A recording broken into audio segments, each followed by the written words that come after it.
مجھے غلط سمجھے, بے شک کوئی کتنے دن غلط کہے گا, آخر میں جب سب کے غصے ٹھنڈے ہو جائیں گے تو سب ٹھیک ہو جائے گا, اس نے منت بھرے لہجے میں کہا تھا. مگر ڈونا میں تم پر کوئی بھی بات کیسے, احاب بھائی پلیز ساری زندگی میں اگر مجھے میری دوست کا حق ادا کرنے کا حق موقع ملا ہے تو وہ مجھ سے مت چھینے پلیز, آپ کو میری قسم ہے آپ سامنے نہیں آئیں گے, میں ہاتھ جوڑ کر التجا کرتا ہوں آپ سے. اس نے التجا کی تھی بے بسی سے. اوکے ڈونا,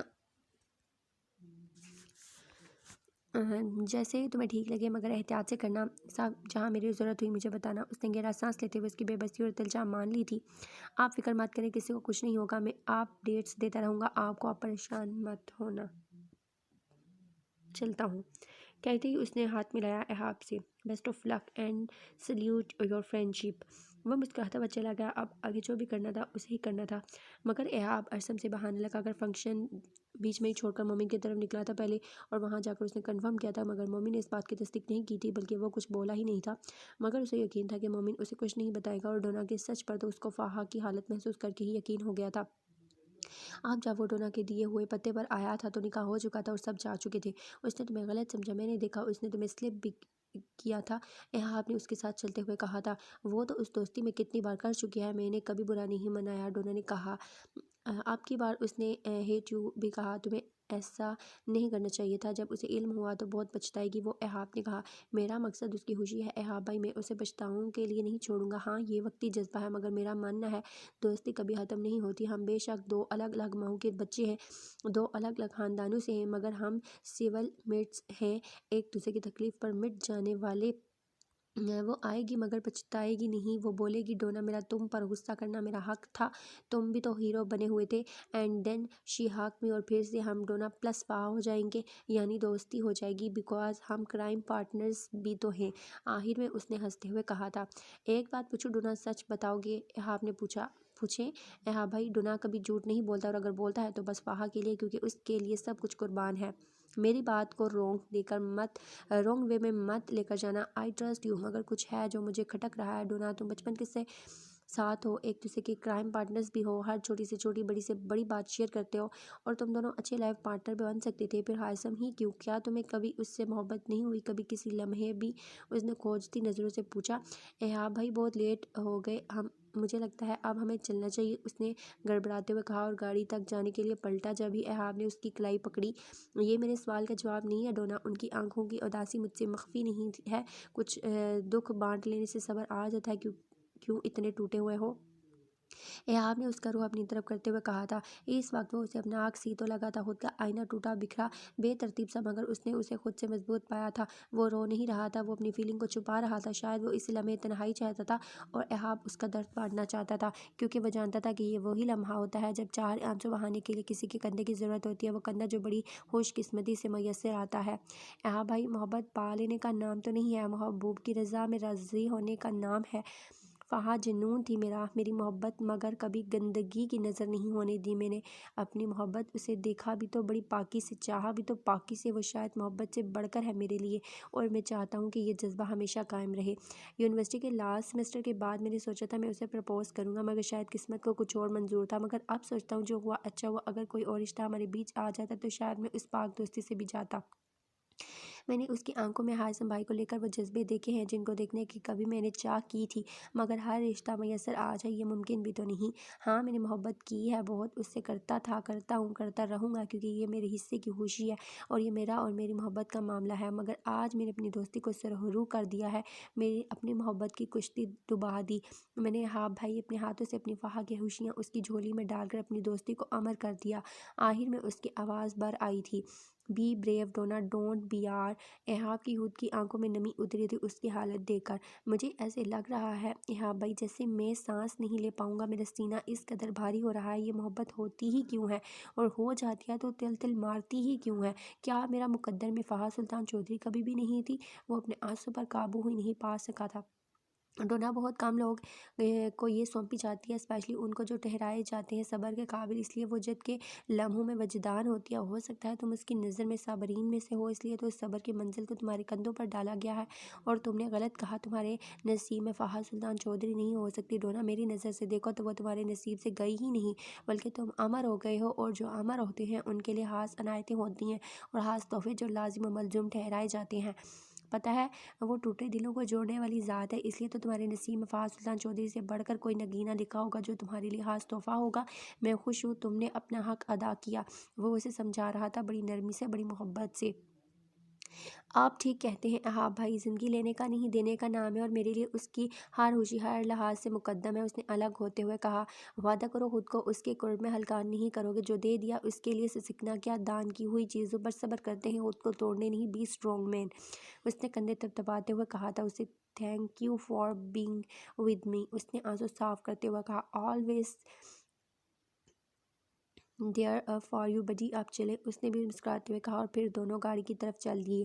وہ خدا کے آگے سجدہ ریز ہوا تھا، بہتے آنسو سے اپنے دل کی خوشی پر رب سے دعا مانگی تھی، پھر جائے نماز لپیٹے سائڈ پر رکھی تھی اور قدم قدم چلتا اس کے پاس آیا تھا، آیت الکرسی پڑھ کر اس کے چہرے پر پھونک ماری، اس کی پیشانی پر لب رکھے۔ اس نے کتنا تھک گئی تھی نا وہ، شروع میں جس شوخ چہل لڑاکو فہد سے وہ ملا تھا، وہ تو کہیں کھو گئی تھی، اس کے رخسار کو ہاتھ کے پشت سے سہلاتی اس نے سوچا تھا، کتنی کمٹمنٹ تھی نا وہ فہد، جو بات بے بات لڑتی تھی، اس کی ساری چیزوں کا ستیہ ناش کر دیتی تھی، اور پھر وہ پنک چمک چلو بن کر گھومتا تھا، وہ سب یاد کرتے وہ ہنسا تھا۔ پھر رسی اور ڈنڈا والا سین، اسے پتہ ہی نہیں چلتا تھا کہ کیا کیا بے وقوفیاں کرتی پھرتی تھی وہ۔ اس نے اس کے ساتھ لیٹ کر خود بھی کمفرٹر اوڑھا، اس کی کمر میں ہاتھ ڈال کر اسے سینے کے ساتھ لگایا۔ ایک پاک مضبوط رشتے میں بندھنے کا پہلا احساس وہ اس کی تھی، پوری کی پوری اس کی، اس پر اس کا حق تھا، وہ اس کی پناہوں میں تھی، وہ اس کی بیوی تھی۔ یہ احساس اس کے لیے مسحور کن تھا، اس کے جسم کی حرارت، اس کا لمس، اس کی قربت، کتنی بار دل ڈوبا تھا اس کا۔ اس نے پھر سے اس کی پیشانی پر لب رکھے اور کتنی دیر رہنے دیا، کیا کچھ نہیں تھا ان لمحوں میں، ایک سکون تھا، سرشاری تھی، زندگی تھی، جادوانی تھی، اور محبت کی امریت تھی۔